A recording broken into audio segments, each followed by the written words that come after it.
इस कहानी की शुरुआत में हमें एक कबीले को दिखाया जाता है जो कि जंगल में शिकार कर रहा होता है। इन्होंने जंगल में जगह जगह पर फंदे लगाए होते हैं और तभी उस सुअर का जिसका ये लोग शिकार कर रहे हैं उसका पैर फंदे से टकरा जाता है और वो फंदा जिसमें नुकीली लकड़ियां होती है सुअर की बॉडी के आर पार हो जाता है। इसके बाद ये सब वहां पर बैठ कर उसे काटना शुरू कर देते हैं और हंसी मजाक करने लगते हैं। तभी इनमें से एक जिसका नाम जगुआर होता है उसे एहसास होता है कि उसके पीछे झाड़ियों में कोई है। वे खड़ा होकर उनकी तरफ देखने लगता है और उनसे कहता है कि तुम्हें क्या चाहिए। तभी झाड़ियों में से कुछ आदिवासी निकलते हैं और इनके सामने 4 बड़ी बड़ी मछलियां रख देते हैं और इनसे कहते हैं कि वे बस यहाँ से गुजरना चाहते हैं। बदले में ये लोग उन्हें भी अपने शिकार का एक टुकड़ा देते हैं। इसके बाद वह देखता है कि झाड़ियों में से बहुत से आदिवासी निकलते हैं जिनमें से वह एक को पूछता है कि हुआ क्या था। वह आदिवासी उसे कहता है कि उनका कबीला तबाह हो गया और अब वो नई शुरुआत करने के लिए जा रहे हैं। जगुआर उनके पीछे जाता है लेकिन उनके पिता जो है वे इस कबीले के सरदार होते हैं। वह जगुआर को रोक लेते हैं। इसके बाद ये अपने कबीले में आ जाते हैं। रात को जब जगुआर अपने परिवार के साथ सो रहा होता है तो वो कुत्ते के भौंकने की आवाज से उठ जाता है। उसे एहसास होता है कि बाहर कोई हलचल चल रही है। अगले ही पल हमें बाहर दिखाया जाता है जहाँ पर बहुत ही खतरनाक और खूंखार आदिवासी होता है।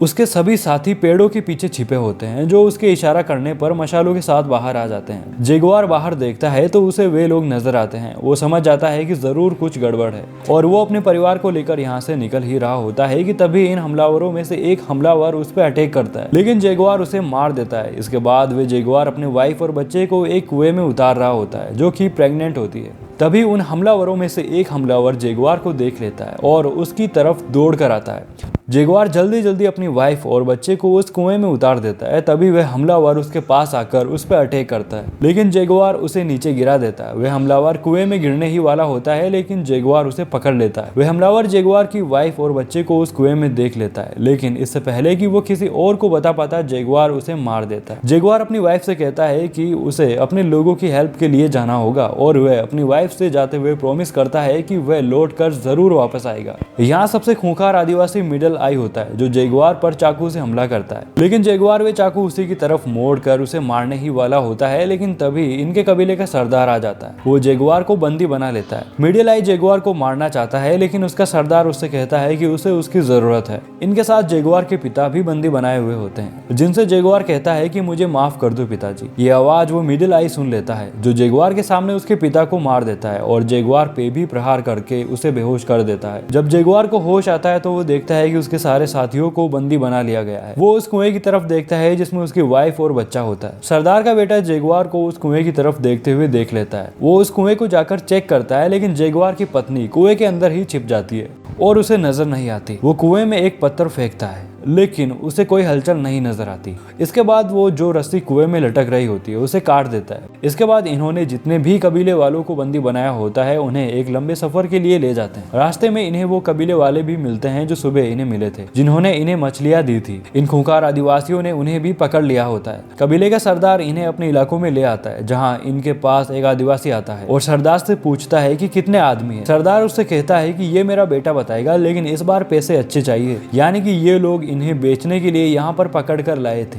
इनके साथ जो औरतें होती है उनकी बोली लगाई जाती है और उन्हें बेच दिया जाता है। इसके बाद इन्हें आगे ले जाया जाता है जहाँ इंसानों की बलि दी जा रही होती है ताकि वो ईश्वर को खुश कर सके। वो लोग जगुआर की बलि देने ही वाले होते हैं लेकिन तभी सूर्य ग्रहण हो जाता है और सूर्य ग्रहण हटने के बाद वे इन्हें एक खुले ग्राउंड में लेकर जाते हैं जिसकी दूसरी ओर झाड़ियां होती है। यहाँ सरदार इन्हें भागने की कहता है और पीछे से इन पे तीर और भालों से वार किया जाता है जिससे इनके कई साथी मारे जाते हैं और अब जगुआर और उसका साथी भागते हैं। जगुआर के साथी को तीर लग जाता है और उसकी मौत हो जाती है। जगुआर को भी तीर लग जाता है लेकिन वे मरा नहीं होता। तभी कबीले के सरदार का बेटा उसे मारने आता है लेकिन इससे पहले कि वे जगुआर को मार पाता वहाँ एक दूसरा घायल आदमी होता है जो उसे नीचे गिरा देता है लेकिन वह उसे मार देता है और चाकू निकाल कर जगुआर को मारने ही वाला होता है लेकिन जगुआर जो तीर उसे लगी होती है उसे उस सरदार के बेटे को मार कर वहाँ से भाग जाता है। इस वजह से उस कबीले के सरदार बौखला जाता है और अब वो किसी भी तरह से जगुआर को खत्म कर देना चाहता है। जगुआर यहाँ से निकल जाता है लेकिन अभी भी कबीले वाले उसका पीछा कर रहे होते हैं और अब आगे रास्ता बंद होता है क्योंकि आगे एक बहुत ही बड़ा झरना होता है लेकिन क्योंकि पीछे भी मौत होती है इसीलिए वह वहां से कूद जाता है और कूदने के बाद उन कबीले वालों को चैलेंज करता है। कबीले के सरदार के साथ एक आदमी होता है जो उससे जगुआर के पीछे नहीं जाने की कहता है। सरदार उसे चाकू मार देता है और इसके बाद एक एक करके सारे आदिवासी वहां से कूदने लगते हैं जिनमें से उनके एक साथी की मौत भी हो जाती है। वे खूंखार आदिवासी उस जंगल में जगुआर का पीछा करते हैं हैं, जहाँ पर जेगुआर अलग अलग तरीकों से एक एक करके इन्हें मारता है। किसी पर वह मधुमक्खियां छोड़ता है और किसी को मेंढक के जहर से मार देता है।